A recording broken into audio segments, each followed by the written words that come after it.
Bismillahirrahmanirrahim. Assalamualaikum warahmatullahi wabarakatuh. Waalaikumsalam warahmatullahi wabarakatuh. Alhamdulillahirabbil alamin wassalatu wassalamu ala asyrofil anbiya'i wal mursalin wa ala alihi wasallam. Puja puji syukur kehadirat Allah Subhanahu wa taala yang telah melimpahkan rahmat sehat dan sempat kepada kita sehingga pada hari ini kita bisa berkumpul di ruangan yang sederhana ini yang sudah disetting oleh pemateri kita untuk nanti kita ikuti apa yang akan disampaikan oleh Bapak Guru. Telah beriring salam Bapak Nabi besar Muhammad sallallahu alaihi wasallam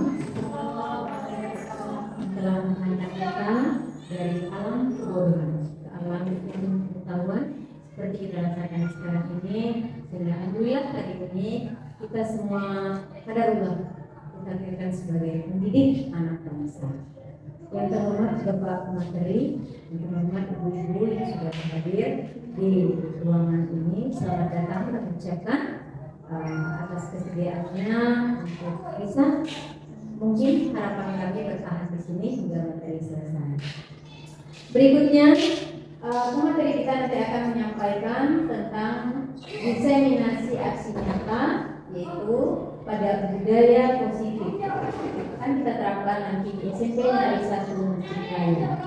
Untuk membantu, mari kita dengarkan paparan materi dari Pak Sultan. Pada Bapak disilakan.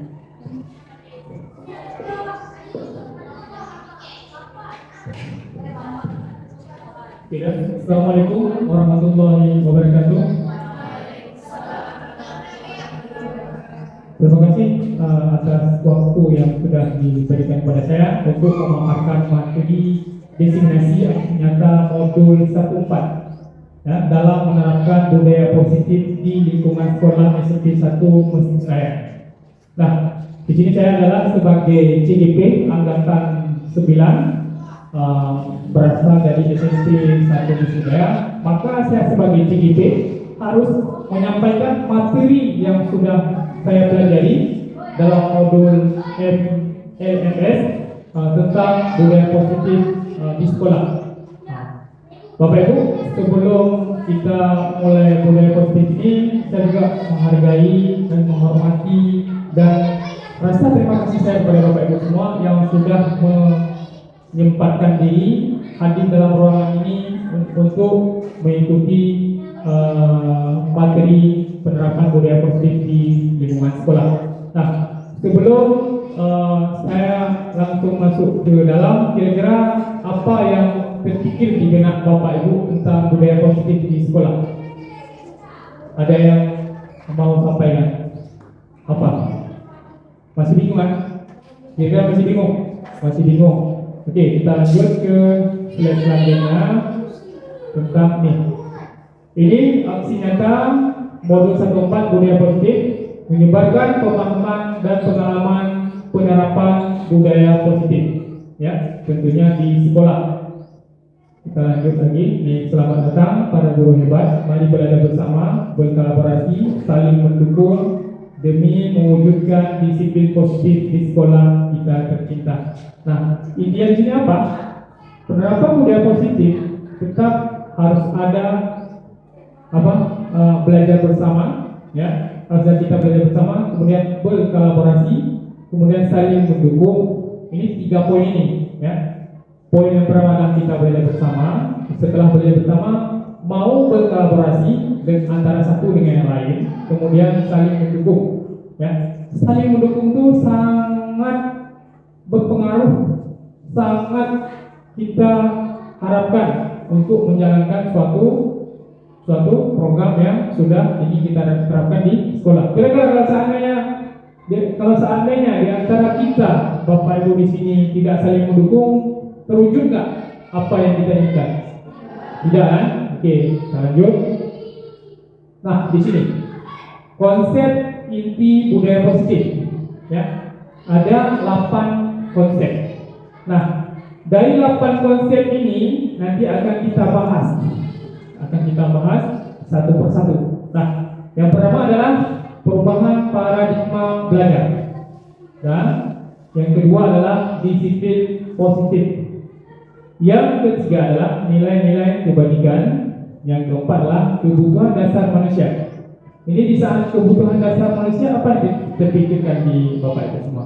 Pernah nggak Bapak Ibu baca atau Bapak Ibu pelajari tentang kebutuhan dasar manusia itu? Pernah nggak? Nggak, belum ya. Kemudian 5, motivasi perilaku manusia. Dan 6, posisi kontrol guru. Nah, ini di posisi kontrol guru ini sangat perlu bagi kita untuk menerapkan budaya positif di sekolah. Kemudian keyakinan kelas. Nah, di keyakinan kelas ini juga perlu bagi kita seorang guru untuk memposisikan si anak bagaimana dia membuat keyakinan kelas sehingga apa yang dilakukannya itu mengarah ke hal yang positif, ya. Kemudian segitiga restitusi. Nih, apa segitiga restitusi? Ada tahu nggak? Nggak. Ini dia bentuk segitiga ya. Nah, ini segitiga restitusi ini gambaran besarnya lah kita menyelesaikan masalah seperti ini, Pak, menggunakan teori ini. Menyelesaikan masalah menggunakan teori ini. Nah, ini 8 ya. Nah, dari 8 poin konsep inti budaya positif ini, yang paling mana yang paling menarik menurut Bapak Ibu di sini? Yang segitiganya. Oke, berarti nanti kita tunggu sampai tahap ke segitiga restitusi ya. Nah, oke, kita lanjut. Yang pertama adalah, nah, ini perubahan paradigma ya, pembelajaran dengan paradigma baru. Paradigma baru. Pembelajaran dengan paradigma baru merupakan pembelajaran yang dirancang berdasarkan prinsip pembelajaran berdiferensiasi sehingga para peserta didik belajar sesuai kebutuhan berdasarkan tahap perkembangan sesuai teori psikologi modern untuk mewujudkan profil pelajar Pancasila. Nah, di sini ada model pembelajaran berdiferensiasi. Tahu nggak Bapak Ibu? Bagaimana strategi pembelajaran yang dikemas dalam bentuk berdiferensiasi? Tahu nggak? Tahu? Ada pernah kita terapkan di sini metode ini? Sekarang ke depan ini akan diminta FPP yang berdiferensiasi. Tahu nggak? Ke depan guru-guru akan diminta FPP berdiferensiasi. Ya, kira-kira tahu nggak apa nih berdiferensiasi? Tahu? Bu Elvi? Tahu? Kalau arti diferensiasi sendiri berbeda. Berbeda. Kalau berdiferensiasi? Berarti menggunakan Coba. mewujudkan pembelajaran itu dengan berbeda. Kalau berdiferensiasi itu kan berasal dari, kita lihat dulu kata diferensiasinya, Ya, itu artinya berbeda. Ya. Jadi cara kita untuk menerapkan model pembelajaran itu kita harus lihat bagaimana sifat ataupun perilaku murid-murid di kelas. Jangan kita samakan kelas satu dengan kelas lainnya, karena pasti akan berbeda cara kita untuk mewujudkan tujuan pembelajaran yang kita rancang. Bagus sekali, sudah mulai nampak pemahamannya walaupun materi kita sampaikan belum sampai ke poin berdiferensiasi, sudah nampak pemahaman. Alhamdulillah, berarti Bapak Ibu guru di sini luar biasa ya. Itu yang disampaikan sama Ibu barusan, alhamdulillah betul seperti itu. Nah, untuk kita mencari tahu bagaimana tindak lanjut selanjutnya, kita ke slide selanjutnya. Oke, ini oke. Ini kan miskonsepsi tentang teori kontrol. Oke, teori kontrol. Nah, kalau seandainya ini posisi murid, ini posisi kita guru, ini posisi kunci. Nah, ilustrasi yang pertama ini guru mengontrol murid. Nah, ilustrasi kedua, bahwa semua penguatan positif efektif dan bermanfaat. Nah, ilustrasi yang ketiga, bahwa kritik dan membuat rasa bersalah mampu menguatkan karakter. Nah, ilustrasi yang selanjutnya, bahwa orang dewasa berhak memaksa. Nah, dari gambaran apa istilahnya gambar ini, dari gambar ini ada nggak terbayang di pemikiran ibu-ibu semua, guru ini memaksa kehendaknya untuk dituruti oleh sana? Ada nggak seperti itu? Ada. Kenapa ada pemikiran seperti itu? Di mana Pak? Ya, silakan. Karena guru itu menganggap kontrol kunci itu kepada muridnya. Jadi apa yang guru ini mau harus murid itu kerjakan. Jadi guru si murid ini nggak bisa leluasa memberikan peminatan dia itu kepada diri dia sendiri, tapi udah luar dikontrol sama gurunya. Kamu harus bisa ini dan kamu harus kerjakan seperti saya mau. Betul. Berarti sudah tidak sesuai dengan teori apa tadi? Oh, tidak sesuai kan? Tadi sudah diungkapkan sedikit apa itu teori metode berdiferensiasi. Nggak sesuai kan? Oke, ini ilustrasinya ada 4. Berarti kita jangan seperti itu ya. Kita seorang guru jangan seperti itu. Oke, berarti tidak paham. Kita lanjut lagi. Nah, ini mengubah paradigma stimulus respon ke pendekatan teori. Ya, respon ke pendekatan teori. Kontrol. Ini kontrol di tengah ya. Nah, stimulus respon. Stimulus respon realitas kebutuhan kita bersama. Ini stimulus respon. Teori kontrol realita kebutuhan kita berbeda. Nampak tak perbedaan di sini? Stimulus respon dengan teori kontrol nampak perbedaannya? Oke, kemudian semua orang melihat hal yang sama. Ini di stimulus respon. Kemudian di teori kontrol, setiap orang memiliki gambaran berbeda. Ada perbedaan? Ada. Selanjutnya kita mencoba mengubah orang agar berpandangan sama dengan kita. Merasakan benda kan? Ya kan? Ya, oke.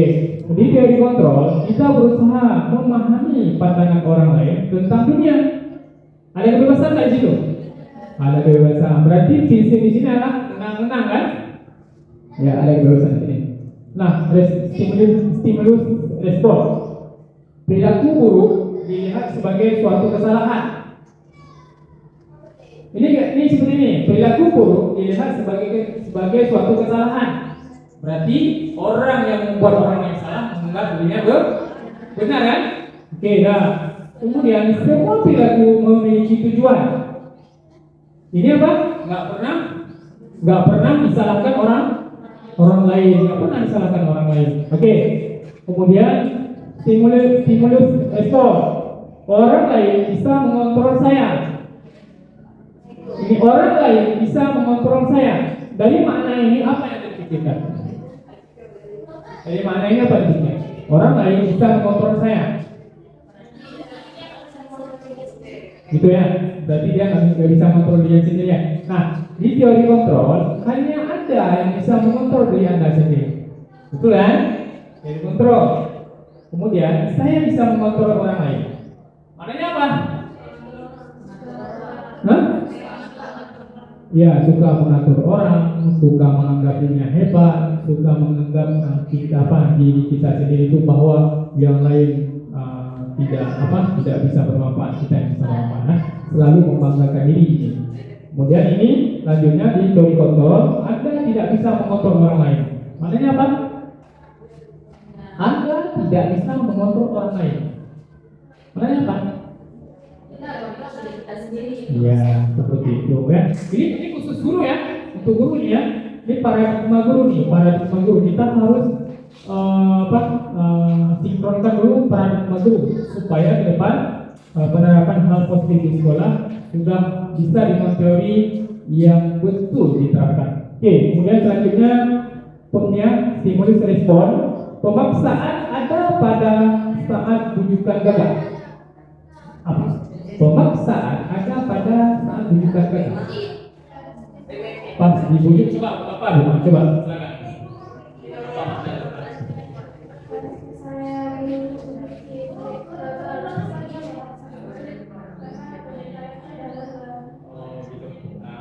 Berarti masih menggunakan posisi kunci di belakang murid kan?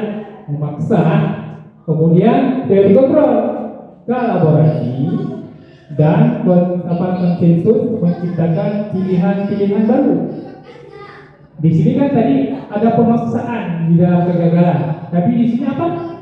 Memberi ia memberi solusi yang lain, menciptakan pilihan-pilihan yang lain, sehingga orang yang gagal ini tidak merasa gagal betul-betul ya, tapi ada harapan lain. Ini beda nih, oke? Kemudian satu lagi yang terakhir, model berpikir menang atau kalah. Ya, menang atau kalah. Apa makna model berpikir menang atau kalah? Kalau misalnya kita dengan murid, bagaimana? Makna berpikir menang atau kalah?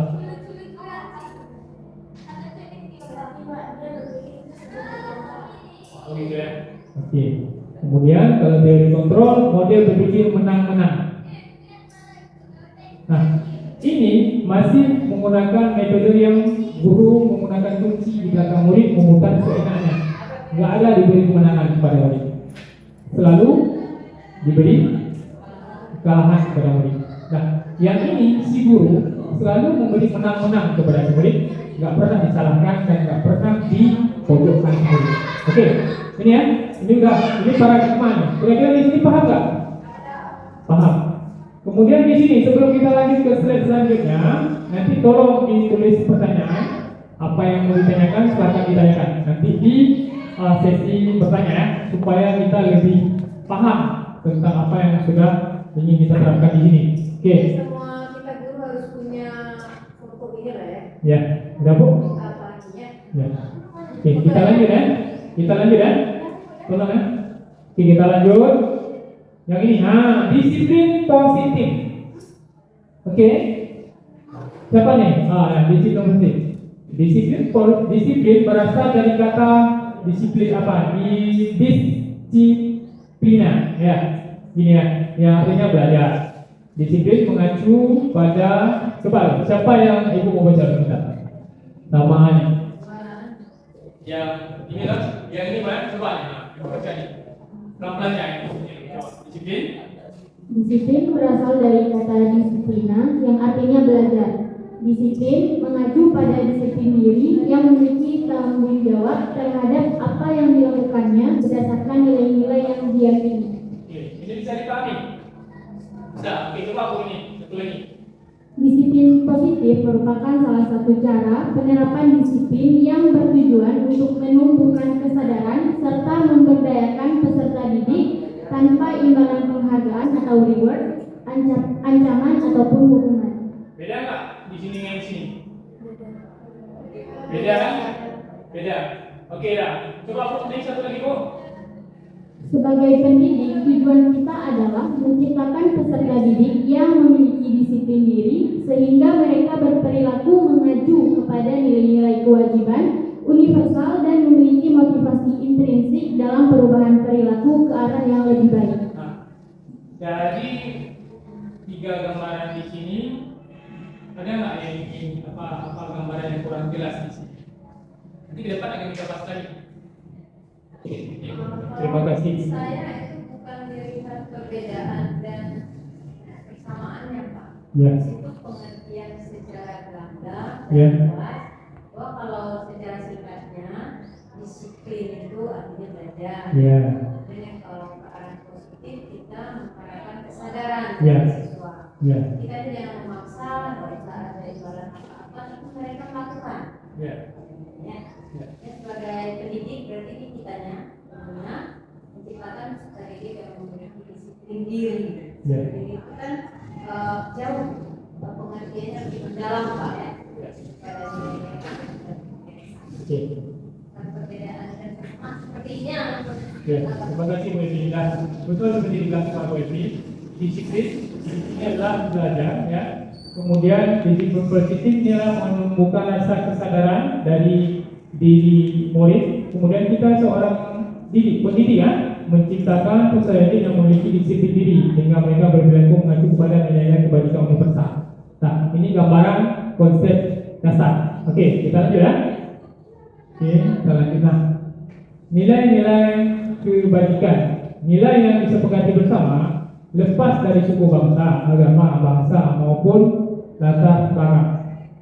Nah, ini contoh nilai kebajikan institusi, organisasi. Oke, coba Bu, siapa?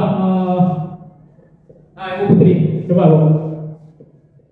Ya, ini profil segala contoh nilai kebajikan institusi.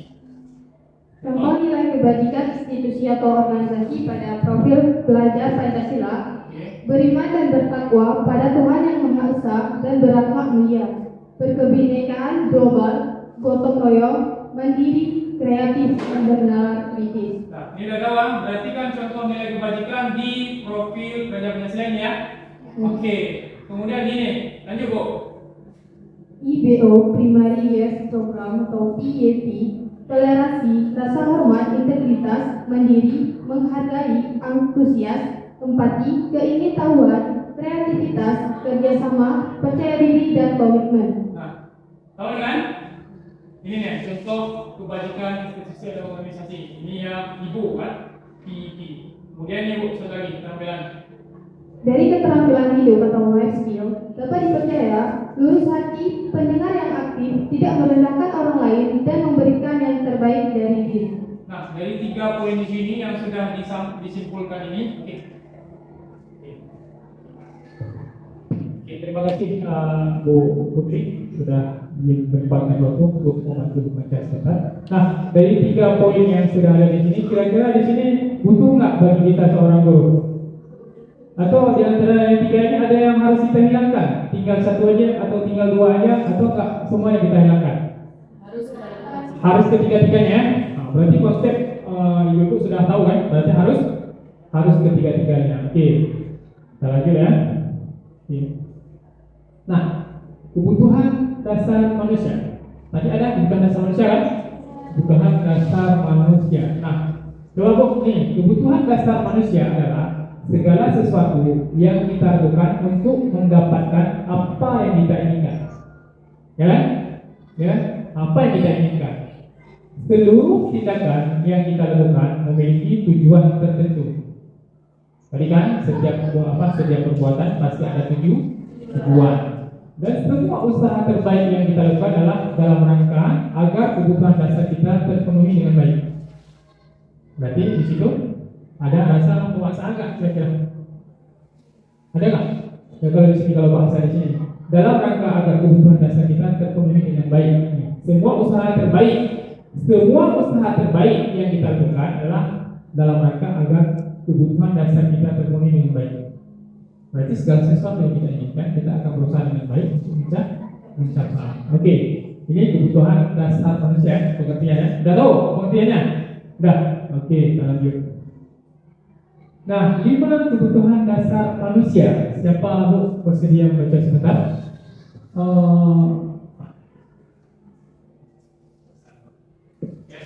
kebutuhan dasar manusia.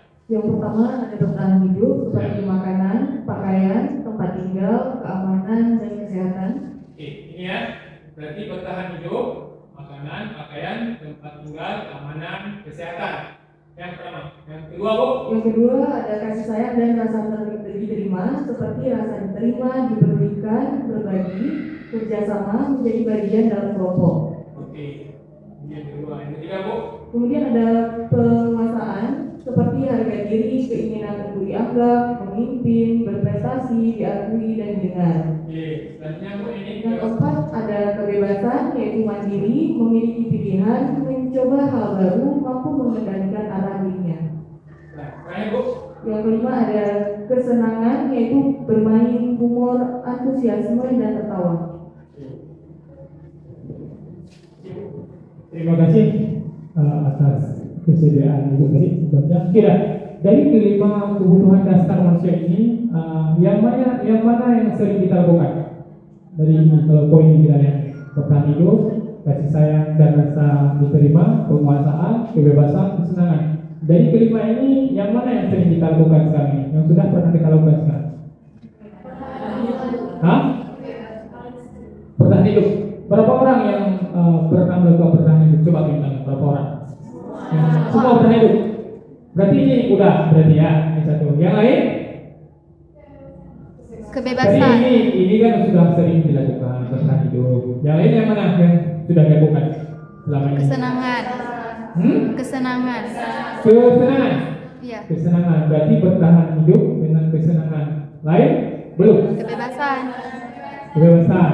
Berarti poin yang pertama Ibu lakukan yang ini. yang kedua yang kesenangan, yang ketiga kebebasan. Selanjutnya Kasih sayang. kasih sayang dan rasa diterima. Oke. Terakhir baru. Kemudian baru penguasaan. Kira-kira kalau seandainya letak kebutuhan hidup seperti itu sinkron nggak?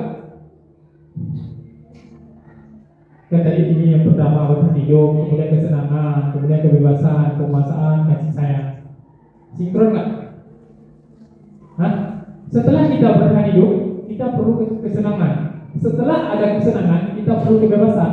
Setelah kebebasan, kita perlu penguasaan. Setelah penguasaan, perlu kasih sayang. Yang timbul di sini kalau seandainya seperti itu, poin yang digambarkan oleh Bapak Ibu, yang timbul adalah kita akan menjadi orang yang ego. Tahu nggak kenapa saya bilang begitu? Kita akan menjadi orang yang ego karena kita berapa bertahan hidup, makan, pakaian, tempat tinggal, keamanan, kesehatan. Udah tidak punya semua. Udah kita perlu kesenangan, tidak bermain, humor, antusias, ketawa. Tidak. Kemudian kebebasan, kita perlu bebas. Kemudian kita perlu penguasaan. Sedangkan ini kasih sayang dan rasa terima kita terakhir kita gunakan. Sedangkan kita sekarang di sini, krisisnya di sini. Ya, kasih sayang dan rasa diterima. Misal, Bapak membuat kesalahan, ya, Bapak membuat kesalahan. Orang itu tidak peduli dengan kesalahan saya. Apa yang terjadi?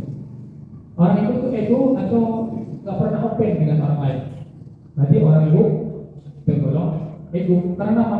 Tidak mau dengan poin ini, kasih sayang dan rasa diterima. Rasa di dalamnya rasa diterima, dipedulikan, berbagi, kerjasama, menjadi bagian dalam kelompok. Kalau ini yang terakhir diurutkan, berarti kan rasa ego kita masih kuat. Rasa ego kita masih kuat. Karena kenapa? Dari rasa ego kita ini di sini bisa kita pecahkan di sini. Kalau kita memiliki ini, kita tak akan ada lagi rasa ego. Ini rasa terima ada di sini. Kita pulihkan orang lain, kita berbagi, kita kerjasama, kemudian kan menjadi bagian dalam kelompok. Adakah rasa ego itu?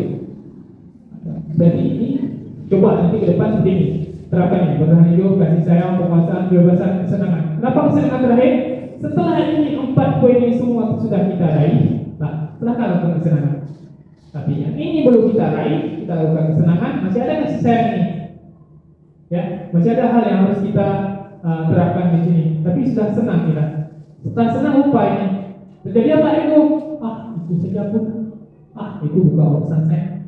Itu bukan jam saya nggak mau open. Itu kan bukan anak kelas saya, itu kan wali kelasnya si A, bukan saya. Karena kenapa?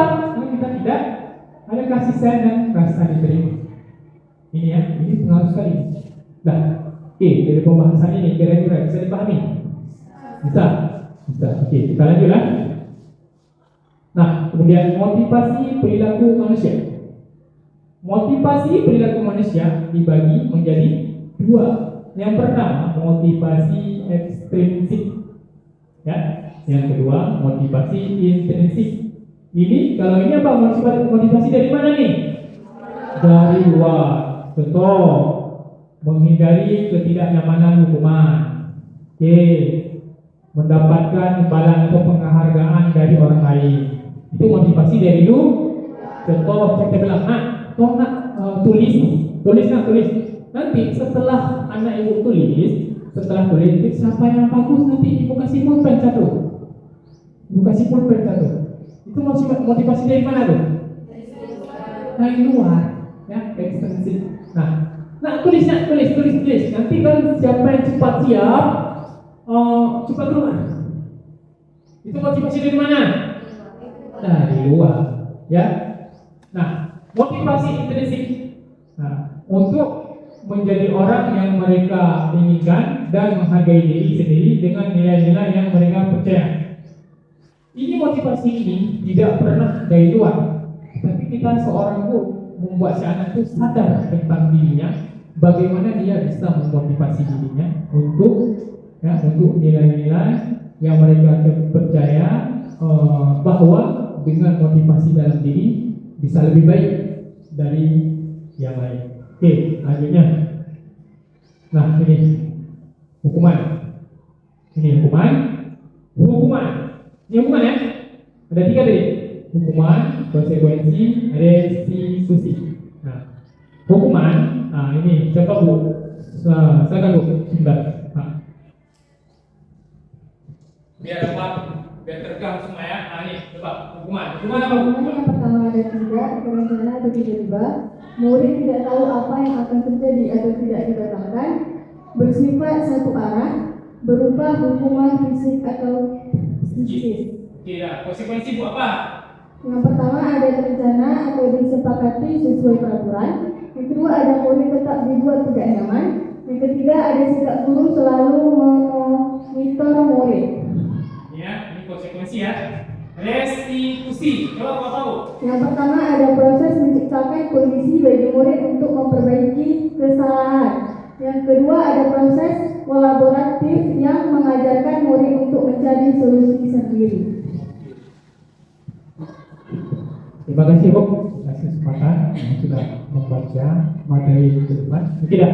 Dari 3 di sini hukuman, konsekuensi, restitusi. Nah, poin yang mana yang sering kita lakukan sama anak didik kita? Yang sudah sering kita lakukan sama anak didik kita, poin yang mana? Apakah hukuman, apakah konsekuensi, atau restitusi? Kalau saya hukuman. Coba. Silakan Bu.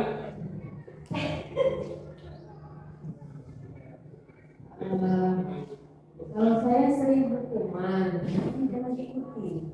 Itu menurut saya hanya ini sesuai kondisi. Kadang-kadang tipe anak kita di sini ketika kita kasih konsekuensi itu terencana disepakati sesuai peraturan 2 kali. Jadi ketika saya tangkap itu harus terus ada hukuman, memang itu tidak baik. Yang dicontoh, ya. Kalianlah pemahamannya bagaimana dan mungkin mereka puas menghadapi kalian dengan menghadapi kalian dan mereka berbeda. Jadi hukuman itu tidak baik Pak ya. Lebih ke, kalau saya lihat lebih ke restitusi, memberi peluang kepada mereka untuk berpendapat. Terima kasih Bu Evi atas arahannya atau penguatannya. Nah, berarti dari Bu Evi lebih ke restitusi. Ya, berarti ini Bapak guru-guru di sini yang sudah sering lakukan ini pernah nggak lakukan Bu? Bu Putri sering lakukan? Tidak. Yang ini belum. Ini restitusi. Oke. Berarti kita lihat ya ke depan selanjutnya. Nah, 5 posisi kontrol guru. Penghukum seperti ini kan anak beri seperti ini. Kemarin kamu telat, ini kamu telat lagi. Anak-anak kita ke mana? Ini kan? Ini kan? Kemana arahnya? Otaknya ke otak kecil ya, tekan di sini. Akhirnya apa? Apa yang terbayang di mana? Dihukum. Selalu dihukum saya. Telat tuh dihukum. Hari ini saya udah datang, udah berusaha datang cepat. Padahal tadi Pak Sapamnya yang terlambat buka pintu pagar, sehingga saya telat masuk kelas. Tapi dihukum juga. Nggak didengar apa yang saya sampaikan. Itu ya. Kemudian membuat rasa bersalah. Bila tadi kamu gara-gara kamu, maka anak lain nggak bisa fokus belajar dalam kelas. Gara-gara kamu, Bu, ibu nggak bisa ngajar dalam kelas. Ya, kita buat ya. Salah tersudutkan ya. Bisa kita anak ini kita buat dia tersudutkan. Apa yang terjadi? Akan ada solusi atau akan semakin keruh keadaan dalam kelas? Semakin keruh. Oke. Kemudian teman. Nah, teman. Nah, misalnya saya masuk, Bapak masuk ke semuanya apa kabar? Baik, Pak. Kebiasaannya apa? Kita lihat dulu. Yang kita kalau sama teman kita membahas hal yang dia suka kan? Atau siapa lah ya, dalam kelas. Yang teman tuh tentu akan kita membahas hal yang dia suka atau hal yang dia menarik sehingga pembicaraan antara guru dengan si murid terbawa dengan situasi atau kondisi teman. Kalau saja kita ngomong sama si murid membahas dengan hal yang dia tidak suka, tertarik nggak dia? Respon nggak dia? Enggak. Kita harus mencari apa yang dia suka. Mari kita bahas itu posisi teman. Kemudian pemantau. Nah, kalau pemantau ini bagaimana WP ini? Ada gambar nggak sama WP? Silakan Bu. Mungkin ada gambar. Coba kalau pemantau, silakan Bu. Silakan. Mungkin ada yang lain? Ibu yang lain? Pernah melakukan pemantau? Pemantau nih. Kamu Pemantau berarti itu efeknya apa pemantau? kalau menurut saya masih lebih ada keberpihakan ke guru. Guru ya, Bu? 90% mungkin 70 ya. Ya. Karena pemantau itu segala sesuatunya sekadar kitanya ingin melakukan ini. Kayak kebebasan itu masih tidak kita lepaskan seluruhnya. Ya. Saya melihat dari kelima ini lebih ke manajer. Oke, Kalau itu belum dijelaskan, manajer itu kan manage lebih dewasa kita hadapi dan lebih memberi hal-hal yang baik, sifatnya mengajak sehingga pihak A dan pihak B sama-sama diuntungkan. Ya, terima kasih Bu Evi. Nah, dari Ibu yang lain, Bu Sasa, kira-kira pemantau ini apa Bu?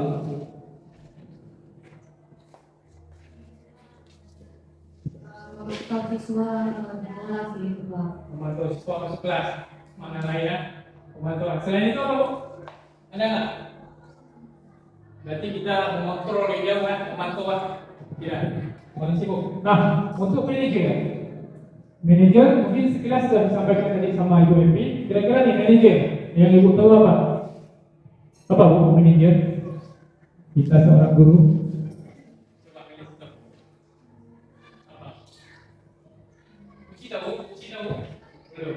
Apa Bu manajer? Kalau menurut saya Pak, manajer itu membimbing siswanya untuk melakukan sesuatu. Ya, terima kasih Bu. Berarti ini 5 posisi kontrol guru ya.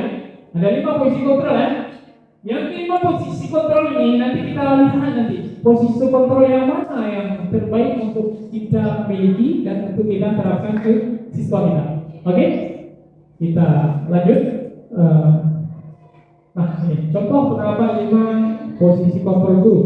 Kasus siswa tidak memakai atribut lengkap saat upacara bendera. Ya. Hukuman, ya, penghukum ini hukuman. Hormat pada bendera selama 1 jam. Kita menghukum ya, hukum. Kemudian membuat merasa bersalah.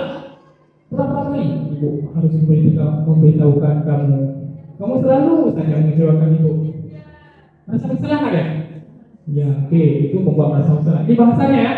Ini gambaran bahasa.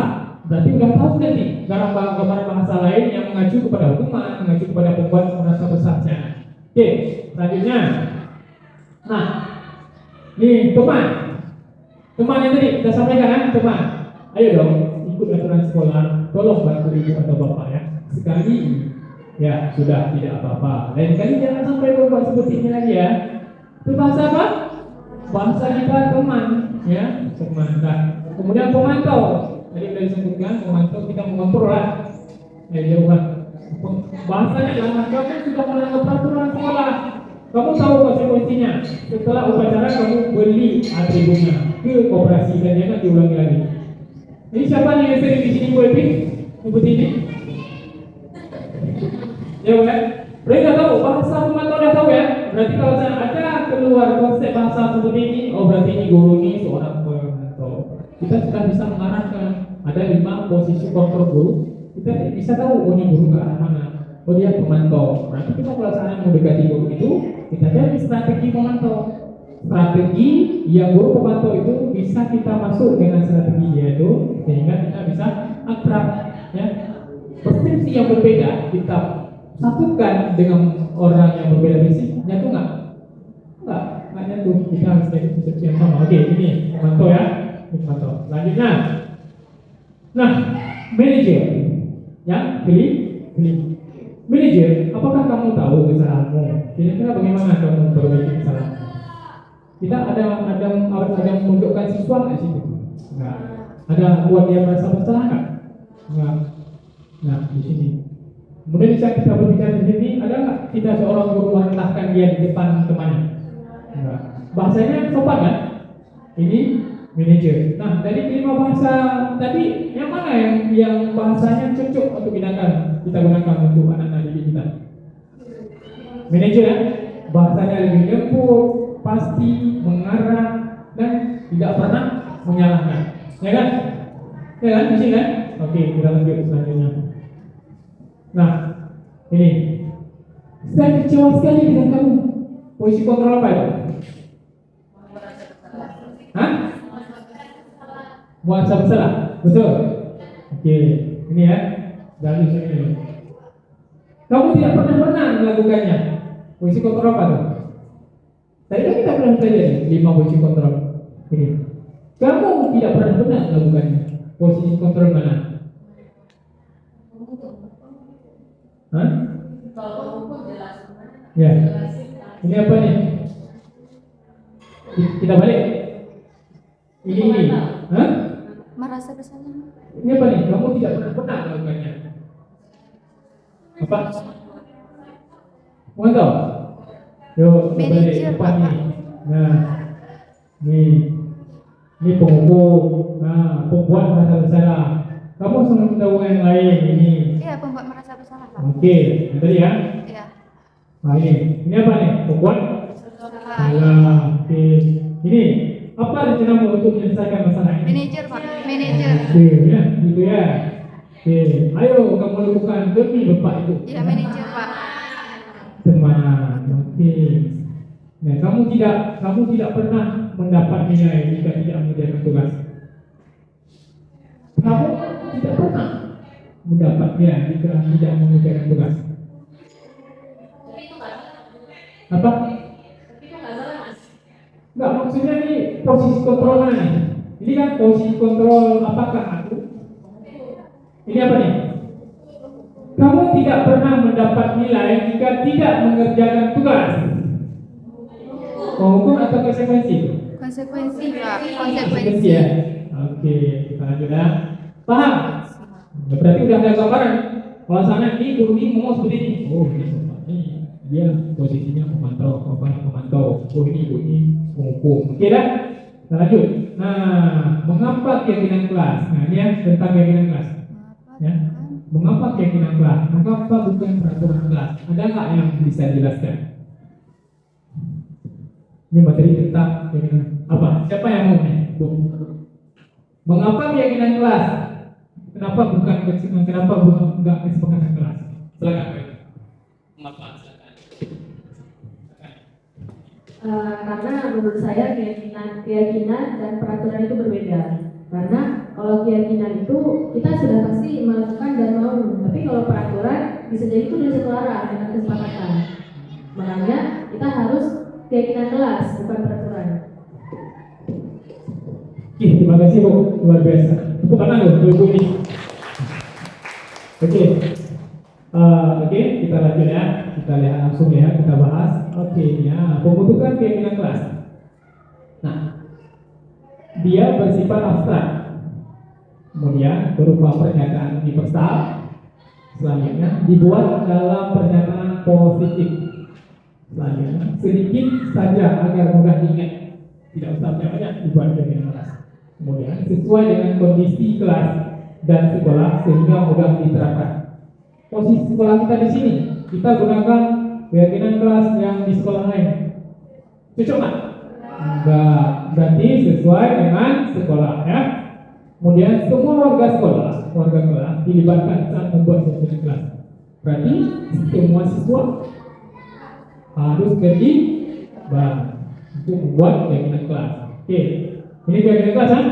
Nanti kalau saya buat seperti ini, ini ada kertas, tempel seperti ini. Nanti diabadikan, berarti orang itu sendiri yang buat tempel. Nggak pernah dengan guru-guru, cuma manajer. Oke. Nah ini tadi apa? Restitusi segitiga. Dah nih. Suatu proses dialog yang dijalankan oleh guru agar dapat menghasilkan murid yang mandiri dan bertanggung jawab.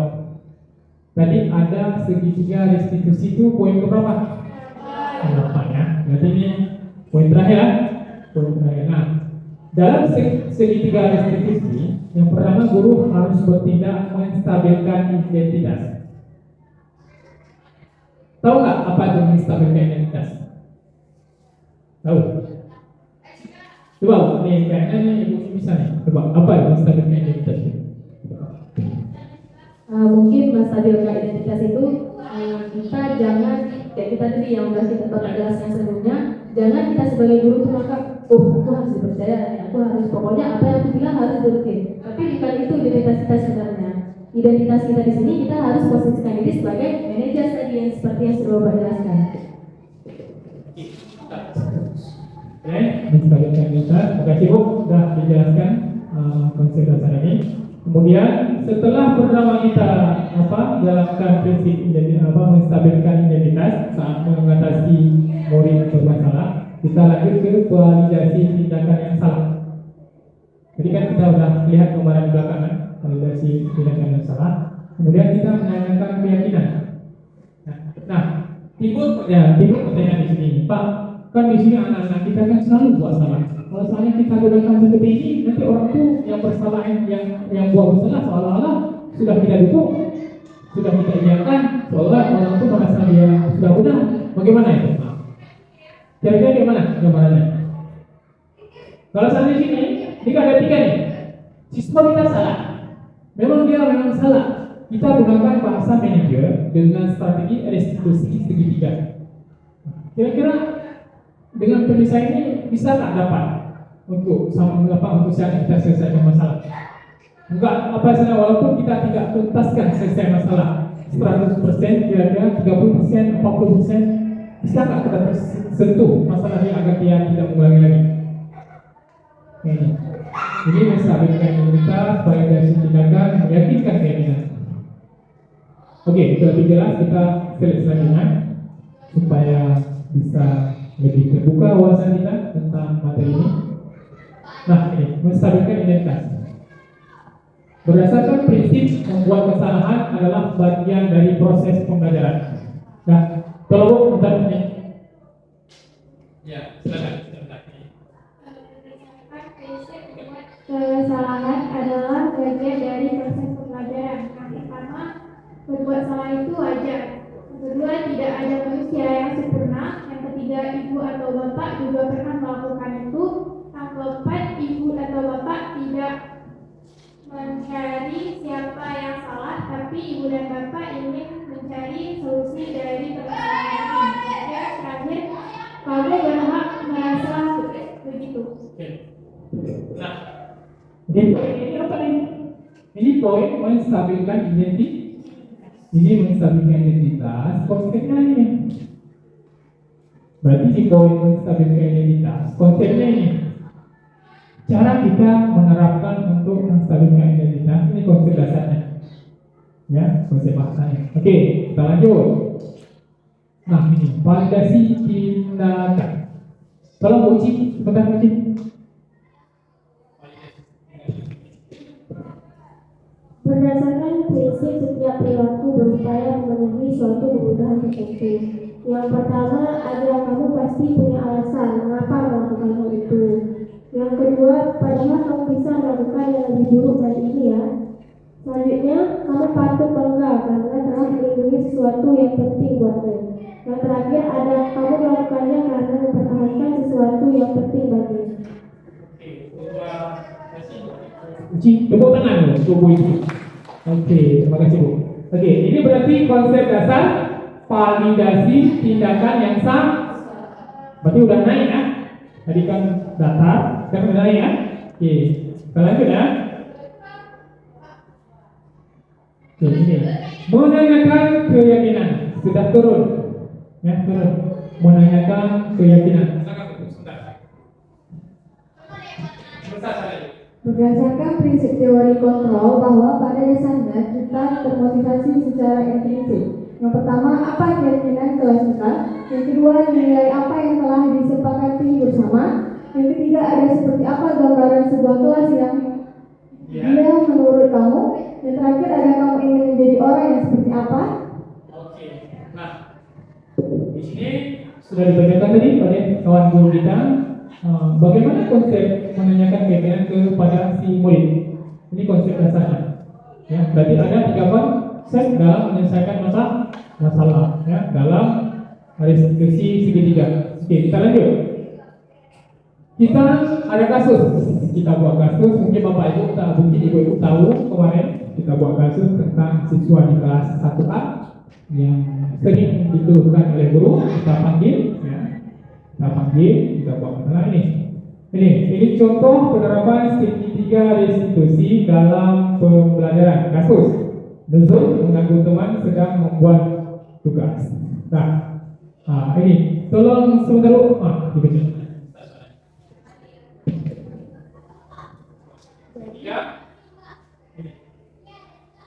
Ketika saya sedang mengajar, saya melihat seorang siswa laki-laki bernama Nuzul masuk ke kelas setelah meminta izin buang air ke kamar mandi. Buang air kecil ke kamar. Buang air ke kamar kecil. Dia langsung menghampiri Nurul yang duduk di depan yang sedang serius membuat tugas. Nuzul menarik pena Nurul. Secara spontan, Nurul mengeluarkan kata-kata kotor. Hal ini tentu membuat saya terkejut dan ingin marah karena kesal dengan ulah mereka berdua. Saya menegur keduanya sejenak dan meminta mereka berdua menemui saya ke kantor setelah kegiatan PPI. Oke, ini kasus ya. Berarti ini kasus. Terima kasih Bu ya. Tepuk tangan untuk kita semua. Ini kasus yang saya abadikan itu dari dokumen sebagai pembelajaran untuk Bapak Ibu semua. Oke, kita lanjut. Nah, kita tampilkan kasus yang tadi disampaikan ya. Kita tampilkan sebentar.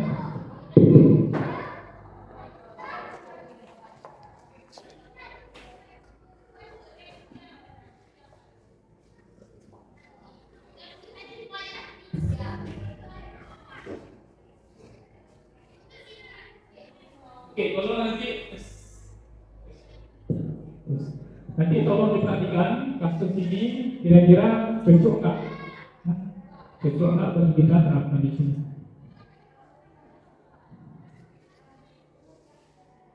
Nuzul ya, kita tampilkan nuzul. Oke, sama-sama kita saksikan.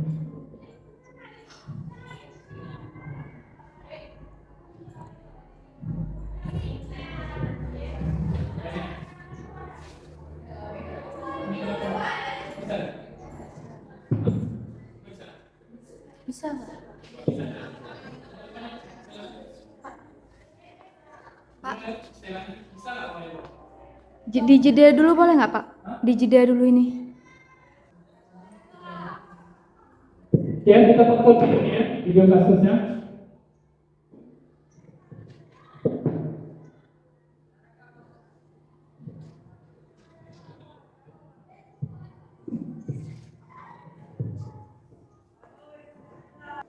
Ya, kita lihat semuanya kasus seperti ini.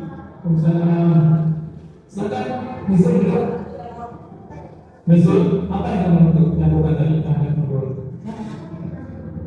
Saya melakukan dia Pak, sedang membuat tugas. Kenapa kamu melakukan itu? Saya iseng saja Pak, itu saya.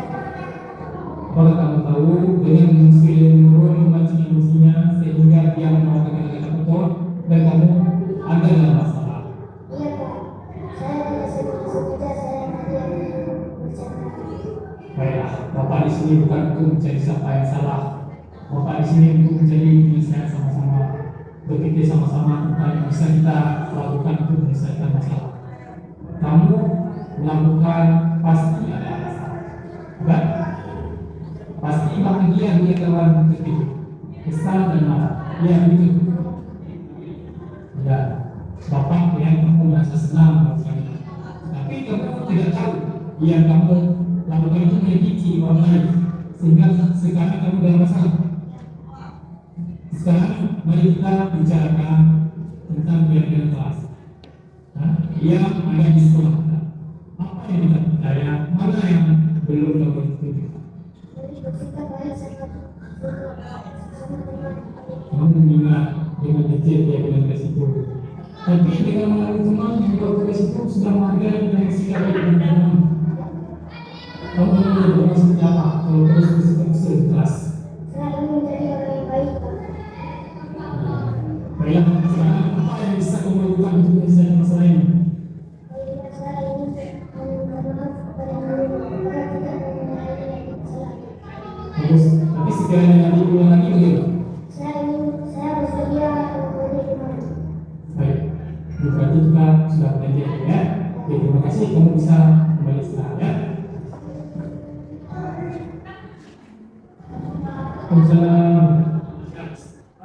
Dah, kira-kira dari video tadi yang saya tampilkan mewakili nggak prinsip segitiga restitusi itu? Mewakili. Di mananya mewakili?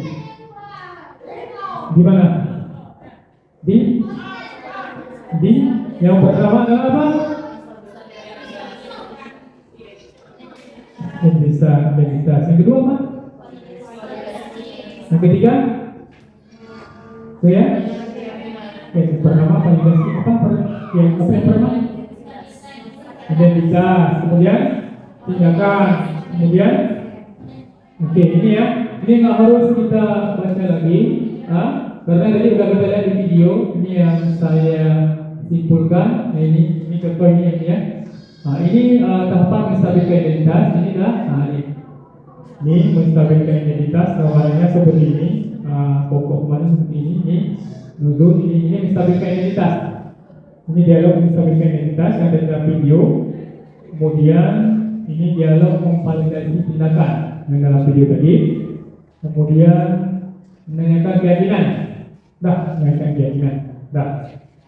Ini penutup. Sebelum saya tutup dari pemaparan materi diseminasi penerapan budaya positif di sekolah, mungkin Bapak Ibu ada yang mau bertanya. Silakan Bu Epi, dipandu sebentar jika ada Ibu yang mau bertanya. Silakan.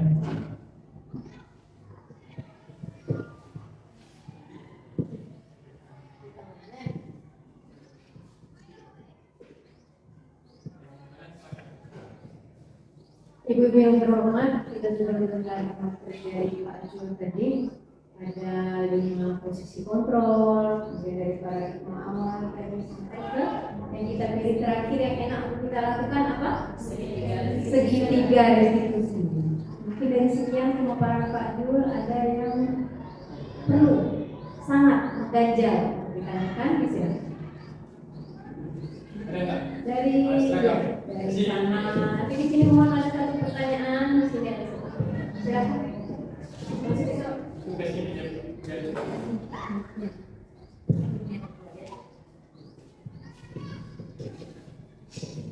Terima kasih atas waktunya Pak. Seperti yang sudah disampaikan, yang ada stimulus respon, kontrol sama pendekatan teori. Nah, itu kan tadi Bapak sudah menjelaskan bahwa itu hal yang harus kita lakukan terhadap murid kita di sekolah. Tapi kan kita di sekolah ini tidak hanya berhadapan dengan murid, tapi kita juga berhadapan dengan teman-teman kita. Nah, teman-teman kita di sini kan kalau di sekolah itu ada pertama Pak ya, misalnya ada kepala sekolah, ada kepala sekolah, mungkin ada apa lagi di bawahnya ada guru, ada wakil kurikulum dan wakil semuanya sampai kepada jajaran kita guru. Nah, apakah stimulus respon, kontrol dan pendekatan teori itu bisa juga kita lakukan sesama kita guru atau ini hanya berlaku untuk kita ke murid? Ya. Kita mulai dari dulu Pak. Kita jawab terus. Lupa saya. Ya, bisa Bu, tepuk tangan dulu untuk Ibu ini. Nah, pertanyaan Ibu ini, ya, konsep stimulus, kontrol dengan stimulus respon tadi, kemudian restitusi ini, apa cuma kita terapkan di murid kita aja, atau bisa kita terapkan untuk guru-guru atau kepala sekolah atau orang lain? Ya jelas bisa. Tapi kenapa saya sampaikan di murid? Kita di sini datang di sini adalah sebagai pendidik. Objek kita di sini apa? Murid ya. Objek kita di sini murid. Nah, ini apa mengaplikasikan ke hal yang lain, ke orang lain, ke kawan bicara lain, ke objek lain silakan. Karena ini adalah ilmu yang kita hadapi juga manusia. Apa beda manusia yang si murid dengan manusia orang yang dewasa, contoh guru, kepala sekolah apa bedanya? Bedanya adalah cara kita, gaya kita saat kita ingin menerapkan atau melakukan hal yang sudah kita pelajari. Contoh kita sudah pelajari dengan murid. Kalau murid langsung kita datang ke dalam kelas, ada objeknya di kelas. Kita buat di kelas, ada masalah kita selesaikan. Apakah bahasa kita yang kita gunakan untuk si murid, kita gunakan untuk guru, rekan rekan kita, teman kita kepala sekolah, coba juga kita gunakan. Enggak kan? Berarti di situ strategi bisa digunakan untuk orang lain, untuk di tempat lain, untuk kepala sekolah, tapi bahasanya disesuaikan. Berarti terjawab ya? Oke, siapa lagi? Tadi kepala sekolah. Siapa yang mau bertanya? Coba Bu, kira-kira jelas ya? Sangat jelas. Siapa? Ada lagi yang mau bertanya? Bu, ada lagi? Siapa? Tanya dong. Enggak, ini langsung tanya Bu, supaya kita nih paham tentang materi ini. Lupa. Bapak. Hari ini saya gunakan baju olahraga. Ya, karena identitas saya adalah memang guru olahraga. Kenapa saya menggunakan baju olahraga? Saya bangga dengan guru olahraga. Kenapa? Saya bangga dengan guru olahraga karena saya jarang melihat guru olahraga itu berdiri di depan. Saya jarang melihat guru olahraga itu bisa menguasai forum. Jarang, ada tapi jarang. Tapi hari ini saya tampil dengan baju olahraga. Inilah saya, seorang guru olahraga yang berani menampilkan identitasnya sebagai guru olahraga. Ya, saya tidak menjelma hari ini, ya, tidak seperti bunglon hari ini. Siapa inilah saya. Ya, seperti itu. Ada Bu yang mau bertanya lagi? Silakan, Uci, silakan Bu.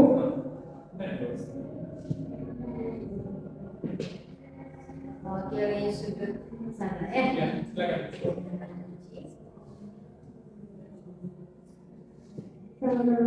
Sedikit pertanyaan Pak, tadi kan ada cara penyelesaian masalah dengan cara segitiga restitusi.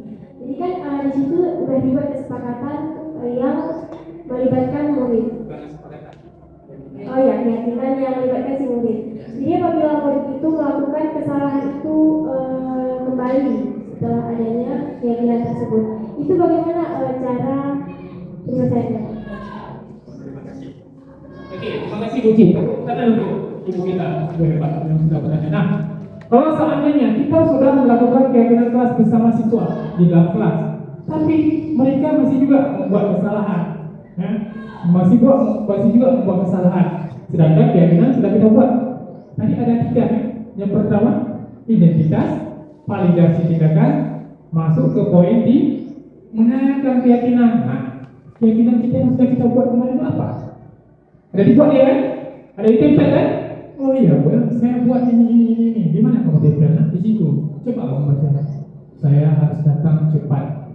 Kalau guru belum masuk ke dalam ruang kelas, di saat jam mau pergantian jam pelajaran, saya harus tetap di dalam kelas. Siapa yang tulis? Nah, saya Bu. Kamu yang tuliskan? Ya. Itu kan keyakinan kelas kamu. Ya. Kamu udah lakukan itu belum? Belum. Sekarang yang menyelesaikan masalah siapa? Dia sendiri kan? Kita memaksakan dia kan? Enggak. Posisi kita itu menanyakan itu di posisi mana? Di keyakinan kelas. Kan ada 3 tadi posisinya. Identitas, validasi tindakan, keyakinan. Nah, kita mengambil prinsip untuk menyelesaikan masalah itu dengan mengambil poin di keyakinan kelas. Nah, kita seorang guru mengusahakan, ya kan? Kita hidup ini seperti ini. Ada pepatah atau buku yang saya bacakan itu, sulit kita untuk mengubah karakter manusia atau mengubah manusia itu tersendiri. Lebih mudah kita memahat batu, ya? Lebih mudah kita memahat batu menjadi bentuk manusia daripada kita mengubah manusia itu seperti yang kita inginkan. Itu konsep. Tapi dengan konsep itu, kita dengan patah semangat. Usaha kita juga harus ada. Nah, dengan usaha kita harus ada. Tadi kita kembali ke motivasi apa? Yang satu itu yang di dalam intrinsik. Kita berpegang teguh pada motivasi intrinsik dari dalam diri dia. Kita bangunkan keyakinan dia. Kita bangunkan apa yang dia miliki. Kemudian kita ingatkan dia dengan keyakinan tadi. Apa yang sudah dia kasih? Jadi sepakati di kelas kembali bersama kawan. Kan dia sendiri yang boleh dikatakan. Sudah kamu terapkan? Belum. Kan kita bilang, kan kamu sudah tulis kemarin itu keyakinan kelas.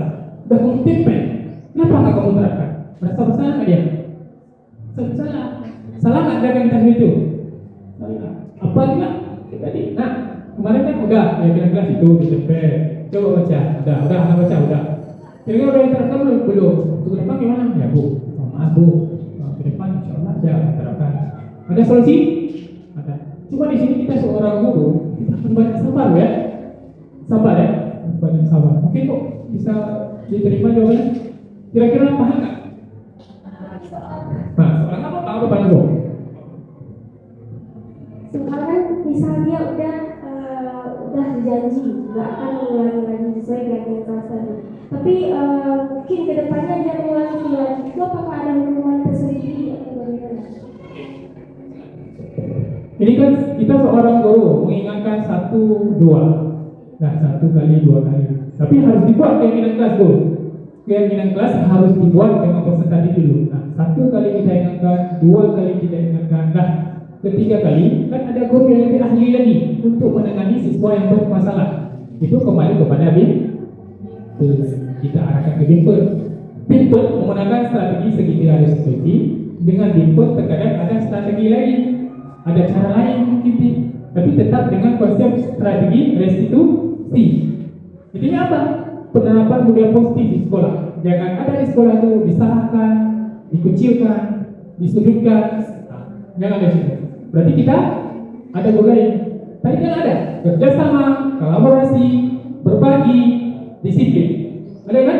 Nah, pelaksanaannya kita menyelesaikan sendiri, tidak kita alihkan ke guru yang lain permasalahan yang tidak bisa kita selesaikan. Berarti kan nggak ada kolaborasi. Kalau kita ingin kolaborasi, apa? Berbagi. Konsep tadi, berbagi, kolaborasi, disiplin, kerjasama. Oke, tahu kan? Oke, ada lagi? Kira-kira? Mungkin saya beri sedikit tanggapan ya. Jika mungkin sudah berkali-kali itu kan jalurnya wali kelas, kemudian Bimpel, kemudian kita pihak sekolah, mungkin nanti akan ada kebijakan kesepakatan sekolah hukuman yang resmi gitu. Jadi ketika kita pusing sekali aku hukuman di mana seperti bagaimana berbagi. Dan nanti tanggung sendiri sulit menghadapi seorang anak yang sudah berkali-kali berbuat salah ya. Berikutnya dari sini Roma, silakan satu. Siapapun boleh untuk menutup acara kita. Salah satu pertanyaan. Siapa aja? Kita berempat. Kan pemaparan tadi panjangkan pemaparannya bukan? Apa aja boleh. Apa aja boleh. Silakan Bu. Dari posisi kontrol, segitiga restitusi, mas kayaknya. Oke lah, nah nanti di sini Ibu, ini kan Ibu di sini tolong nanti dengan warga sekolah, dengan siswa di sekolah, tolong buat kegiatan kelas, nanti divideokan, ditutup, nanti kita jadi sebagai dokumen bahwa kita sudah membuat kegiatan kelas. Apakah sanggup untuk membuat kegiatan kelas? Sanggup? Berarti untuk minggu ini sudah bisa dikerjakan. Nanti saya pantau sama-sama untuk kita di sini. Nah, untuk penutup, tolong Bu, bentar. Penutup, saya. Dalam penerapan program disiplin positif ini, hendaknya guru memiliki standar kepribadian, profesional, dan sosial yang baik, di mana guru mampu merefleksi dirinya dalam posisi kontrol saat ini. Bagaimana perjalanan dirinya sebagai ekonom atau manajer yang menuntun murid-muridnya menjadi insan yang mandiri, merdeka, dan bertanggung jawab. Standar nasional pendidikan. Oke, terima kasih. Thank you. Ini adalah kepala sekolah.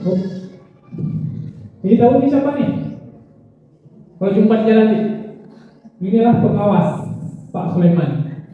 Ya, Pak Sulaiman inilah pengawas sekolah SMP 1 Besiran. Ya, Pak Sulaiman. Ini kenal siapa? Kenal ya? Pakai baju merah kan? Iya, pakai baju merah. Oke dah. Terima kasih atas kesediaan Bapak Ibu yang sudah mau meluangkan waktu untuk mendengarkan, untuk menyempatkan diri dengan diri saya berbagi dalam materi menerapkan disiplin positif di lingkungan sekolah, ya, menerapkan budaya positif di lingkungan sekolah. semoga apa yang saya sampaikan hari ini bisa kita tidak lanjuti dan kita semua membuat jaminan kelas di kelas masing-masing sehingga apa yang disampaikan hari ini bisa kita tidak lanjuti untuk selanjutnya. Saya akhiri, wabillahi taufiq wal hidayah. Assalamualaikum warahmatullahi wabarakatuh. Saya kembalikan ke protokol. Alhamdulillah kita sudah mengikuti harapan kami, harapan kita, harapan Bapak Pemateri. Mungkin hal-hal apa yang tadi kita lihat, ada videonya ya Bu ya. Itu mungkin bisa kita ambil pelaksanaan segitiga restitusi, bisa lah kita terapkan kepada anak-anak kita, mungkin secara pelan-pelan bersama-sama, walau tidak sepenuhnya, tapi menuju ke kesempurnaan itu penting. Artinya setiap dari diri kita ada usaha. Bagi ibu yang mungkin nanti menghadapi sesuatunya di lapangan berbeda, di satu tempat ke tempat yang berbeda. Artinya yang inti yang paling akhir tadi bahwa siswa itu upayakan merdeka jiwa, sehingga tidak ada beban. Dengan merdekanya dia, artinya kondisi apapun yang kita berikan dalam sebuah pembelajaran pasti akan bisa dan nyaman untuk diterima. Dan kita pun pasti ketika melihat siswa kita itu lega ya, kita juga akan lega. Jadi enggak, yang saya sampaikan tadi jadi apa enggak ya? Yang saya sampaikan tadi terserap enggak kali dia.